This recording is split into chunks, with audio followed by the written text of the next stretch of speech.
Pinalaga ni Vice President Sara Duterte ang ilang isyong ipinupukol sa kanya at kanyang pamilya. Kabilang dyan ang mga pag-atake laban sa kanya kaugnay sa impeachment proceedings na inilarawan niyang duwag at walang respeto. Narito ang aking report.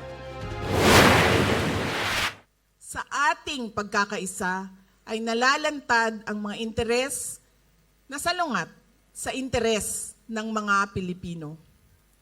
Nabubunyag ang tunay na kulay at nalalantad ang kanilang pagbabalat kayo. Matapang ang mga pahayag ni Vice President Sara Duterte sa kanyang talumpati sa pagdiriwang ng Araw ng Kalayaan sa Kuala Lumpur, Malaysia.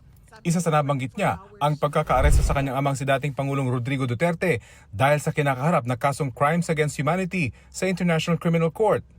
Gamit ang dahas at hiram na kapangyarihan ay papahirapan nila tayo. Ang dinaranas ngayon ni Pangulong Rodrigo Duterte ay konkretong halimbawa nito.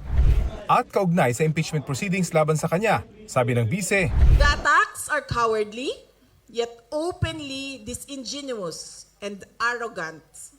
Absence of basic human decency and respect for the rule of law. Typical of people drunk in power. Pero nananatili tayong nakatayo dahil ang ipinaglalaban natin ay tama at totoo.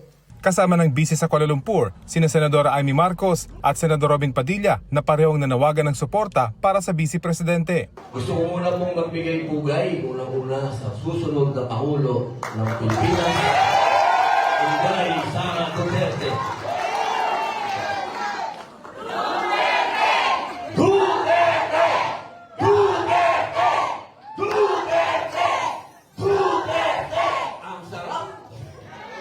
Kapag sinisigaw niya, lalo ako tumatapang eh. At higit sa lahat ang ating pinakamamahal, VP, Inday Sara Duterte!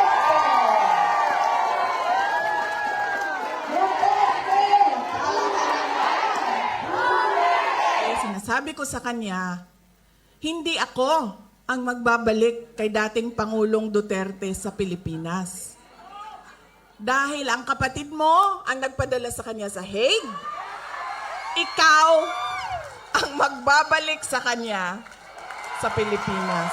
Para siyang naka-hostage. Bibitawan ko lang yan siya kapag si dating Pangulong Duterte ay nabalik na sa Davao City. Nabanggit din ni Marcos sa mga nangyari sa Senado. Gaya ng di nila pagsusuot ng impeachment robe noong mag-convene ang impeachment court. Alam po ninyo, isang gabi, dito na kami, tumayo kami bilang hukom at nagsuot ng damit bilang hukom. Nakita siguro ng iba sa inyo. Ayan. Pero kami, mga pasaway ni Robin, hindi kami nagsuot. Ayaw namin nun, pangit. It's not my color.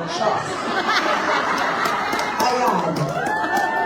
Alam po ninyo, ang totoo, tumayo kami, pagkat kaakibat ng kalayaan ang responsibilidad na maging patas at marangal.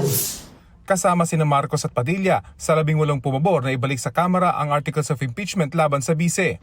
Pinagtibay ng Kamara ang resolusyon para sertipikang naaayon sa saligang batas ang impeachment complaint gaya ng hinihingi ng Senate Impeachment Court. Gayunman, kinwestiyon pa rin ni House Speaker Martin Romualdez ang utos na ibalik ang Articles of Impeachment sa Kamara. Pero inaprubahan din ng mosyon na huwag munang tanggapin ang ibinalik na Articles of Impeachment hanggat hindi sinasagot ng Senate Impeachment Court ang mga tanong ng House Prosecution Panel sa pagbabalik ng naturang articles. Hindi rin muna ipinadala sa Senado ang certification ng Kamara dahil pag-uusapan pa ito ng House Prosecution Panel.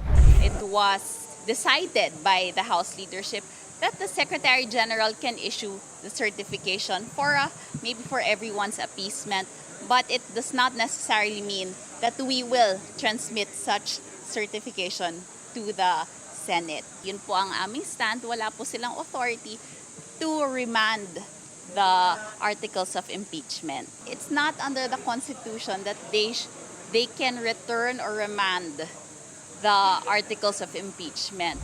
Hindi naman malinaw pa kung anong magiging aksyon ng Kamara sa ikalawang hinihingi ng impeachment court.